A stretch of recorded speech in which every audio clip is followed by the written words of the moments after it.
నమస్తే వ్యూయర్స్. నా దగ్గరికి పాలసీ కొనడానికి వచ్చిన వాళ్ళలో యంగ్స్టర్స్ ఎక్కువ మంది, సార్ మీ దగ్గర పాలసీ తీసుకుంటాము, మాకు ఏం కమిషన్ ఇస్తారు, మేము ఆన్లైన్లో కొనుక్కుంటాం, 5% వస్తుంది కదా సార్, మరి మీరు కూడా అట్లా ఇస్తే బాగుంటుంది కదా సార్ అని అడుగుతాడు.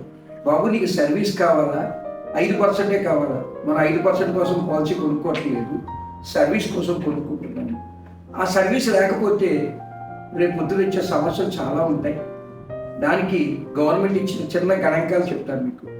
లాస్ట్ ఇయర్ 26,000 కోట్ల రూపాయల క్లైమ్స్ ఇండియాలో ఫెయిల్ అయితే దాంట్లో సుమారు 20,000 కోట్ల రూపాయల క్లైమ్స్ ఆన్లైన్ బిజినెస్ వల్ల కానీ బ్యాంక్స్ వల్ల కానీ ఫెయిల్యూర్ అయితే, ఏజెంట్స్ వల్ల ఫెయిల్యూర్ అయ్యింది మ్యాక్సిమం 6,000 కోట్లు.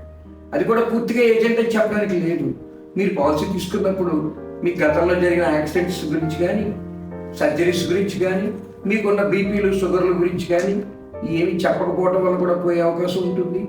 ఏజెంట్ అడగకపోవడం వల్ల కూడా పోయే అవకాశం ఉంటుంది. ఆ తర్వాత మీకు రీఎంబర్స్మెంట్కి ఎక్కువ పర్సంటేజ్ వెళ్తూ ఉంటారు.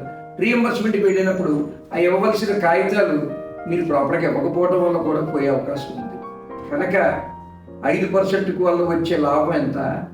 ఒక ఏజెంట్తో సర్వీస్ తీసుకుంటాం వల్ల మనకి క్లెయిమ్ వస్తే లక్షలు వస్తాయి, కమిషన్ వస్తే ఎంత ఉంటుంది? 1000 రూపాయలు ఉంటుంది. 1000 కావాలా, లక్షల కోసం చేస్తున్నాం పాలసీ అనేది మీరు ఆలోచించుకోండి. మరి ఇంకా వివరాలు కావాలంటే నాతో సంప్రదించండి. నమస్తే.